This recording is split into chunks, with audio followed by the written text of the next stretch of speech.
आत्मीय भाइयों एवं बहनों, प्रणाम। पुस्तक युग की पुकार अनसुनी न करें। लेखक पंडित श्री राम शर्मा आचार्य।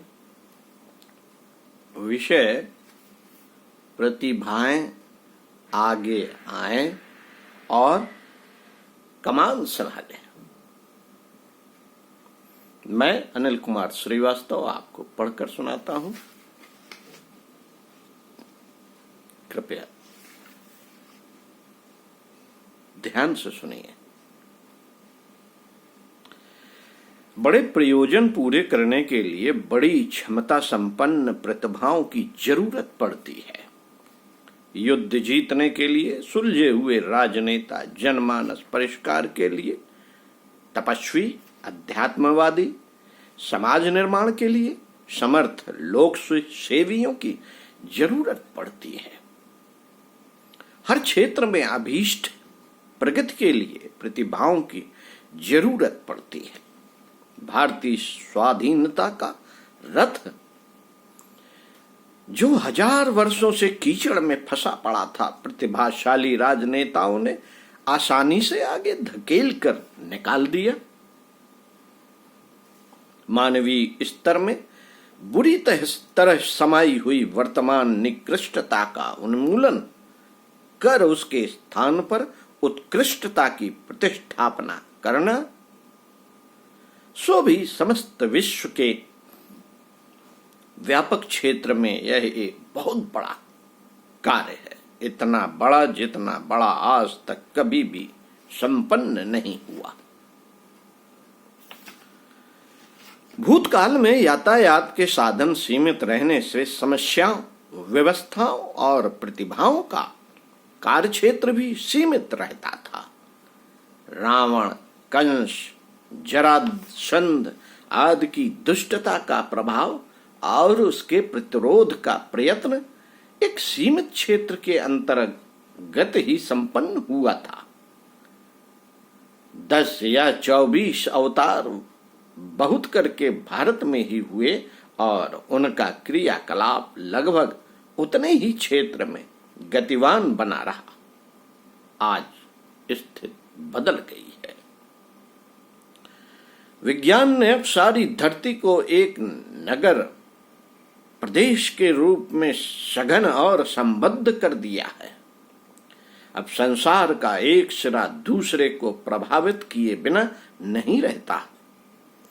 इसलिए हर समस्या पर अब व्यापक दृष्टि से विचार करना होता है और जनमानस के नवनिर्माण जैसे अभियान पर विश्वव्यापी क्षेत्र का ध्यान रखना होता है। एक धर्म, एक समाज या एक देश की सीमा तक सीमित रहने भर से कुछ स्थिर प्रयोजन सिद्ध न होगा। एक देश या समाज में यदि विकृतियां घुसी बैठी रहें तो वे फिर उन्हें गंदा कर देंगी जिन्हें प्रयत्न पूर्वक स्वच्छ किया गया था। मित्रों, जनमानस आज जितना उलझा हुआ, विकृत और उद्दंड हो चला है, उतना पहले कभी नहीं हुआ। नास्तिकवाद को, अनात्मवाद को इन दिनों वैज्ञानिक समर्थन मिला है। विज्ञान की धाक भी काफी है। इसलिए असुरता के छिपे संस्कारों को नास्तिकता का वैज्ञानिक समर्थन मिल जाने से नीम और गिलोय मिलन की कहावत चरितार्थ हो गई है। नास्तिकता द्वारा समर्थित भोगवाद, उच्छृंखलतावाद, हिप्पीवाद अब एक प्रतिपाद्य विषय बन गए हैं।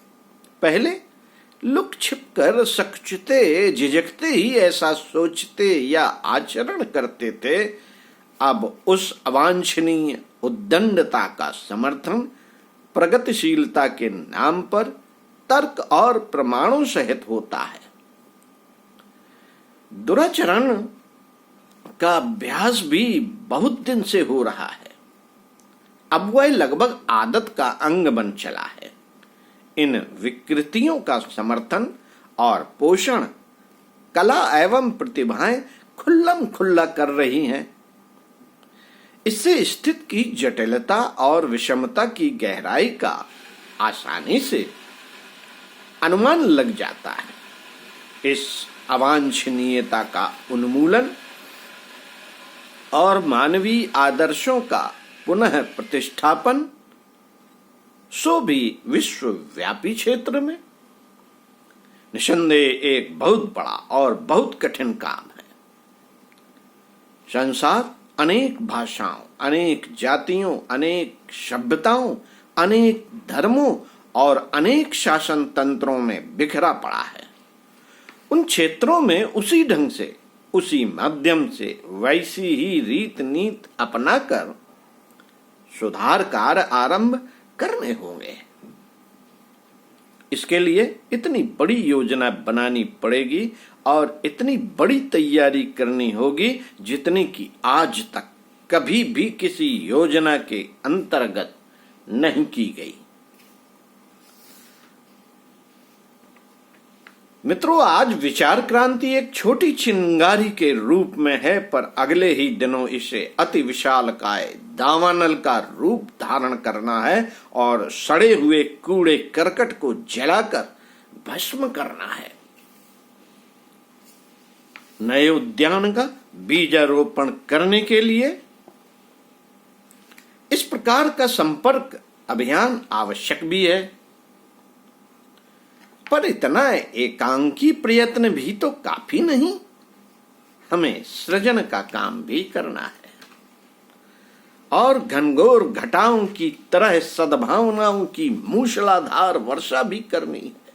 विनाश और विकास के ध्वंसात्मक और रचनात्मक उभय पक्षी कार्यक्रम एक साथ लेकर चलने से सो भी इतने बड़े परिणाम एवं क्षेत्र में निसंदेह एक बड़ा काम है।